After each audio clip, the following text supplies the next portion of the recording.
So we are now officially launching our Barako Kaong by Chef Ingrid and sourced from Nayong Kalikasan Kaong Farm.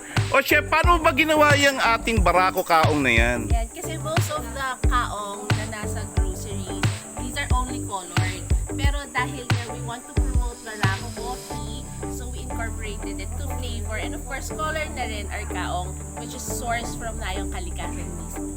So, hindi lang siya may color ng coffee, but also may flavor ng Barako. So, it's really perfect for this summer season kasi masarap siya, parang coffee jelly yung gagawin natin.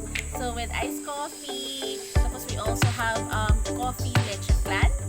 Wow, meron din tayo. Yes, meron. Eh di magtuloy-tuloy na tayo ng Barako halo-halo. It's Barako flavored. So, yan po. So, aside from the usual halo-halo na nakikita nyo very colorful, we can also have a very delightful coffee flavor icy treat for the summer. So, using Barako.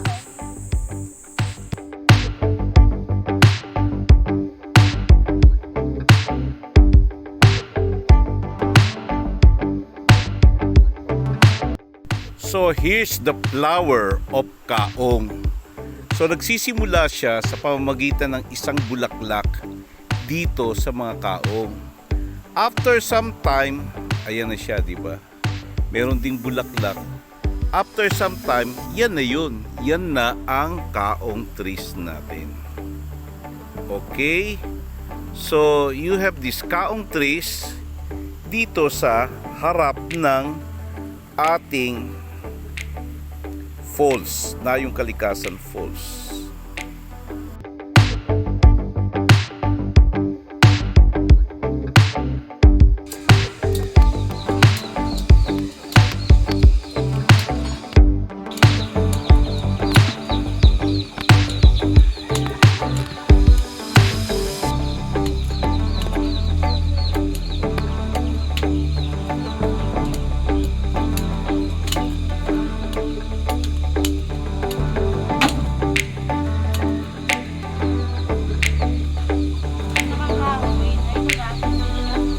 Yan ang panggatong. So lahat nagagamit yung pag natuyo.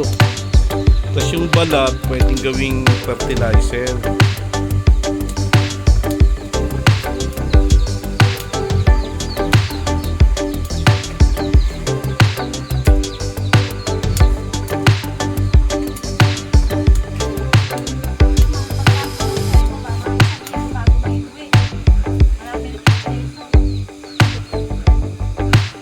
Okay. Pero dapat sanay din yung kumukuha sa puno, di ba? Usually tabing ilog yan, mataas yan eh.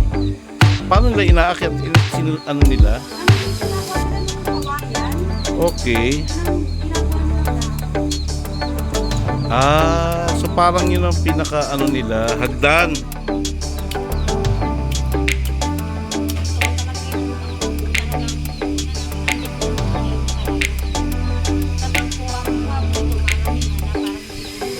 Oo.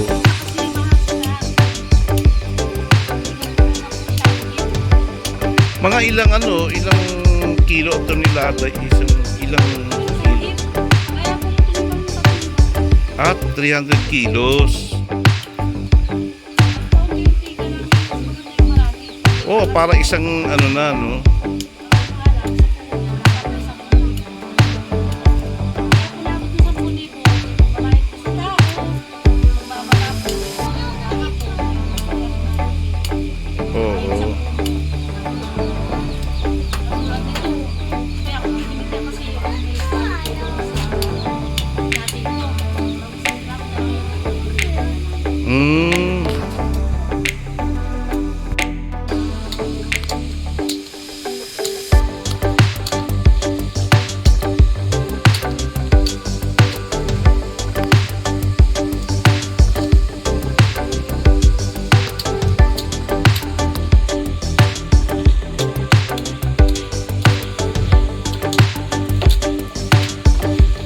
So isa-isahin talaga, no?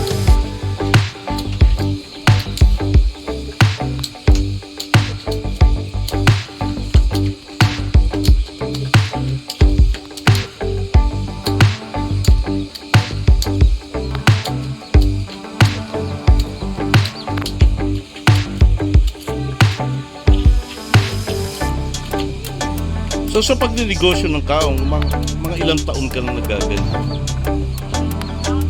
May, 8 taon na, ganyan? So kabisado mo na. Ba't sabi nila Makati daw? Ano bang Makati dyan sa party na yun? Balat. Kasi minsan kung Yung dagta. nasugatan nyo siya Makati.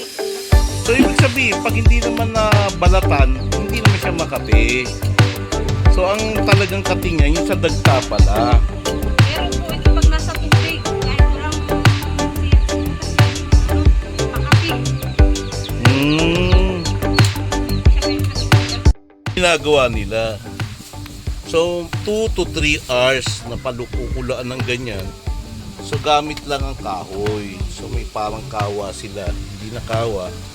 So mga ilang oras, 2 to 3. Paano mo lalaman kung okay na siya? Kaya po kami, susungkitin. Pag mabilis na lumabas, ito na siya. Ito sa tingin mo, hindi pa po pwede Hindi yan. pa po, maya-maya po konti. Konti na lang. So ito na kinukuha ni Gerald. Ayan. So bali sa isang 3 ang makukuha mo, di ba? Ayan. Susungkitin isa-isa. Init.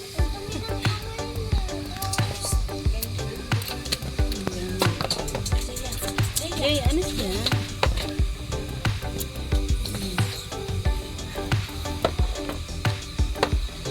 So isa-isang sinusungkit siya.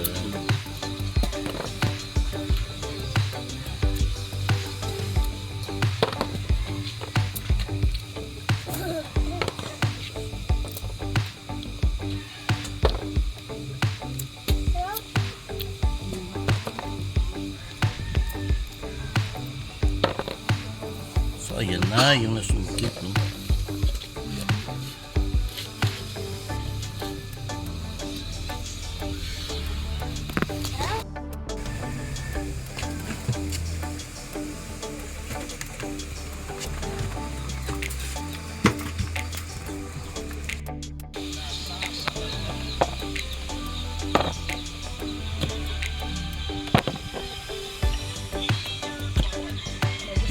Naman siya. Kaldo. Kaldo. Pag ganyan, luto na ba yan? Init. So, it's really perfect for this summer season kasi masarap siya, parang coffee jelly yung gagawin natin. So, with ice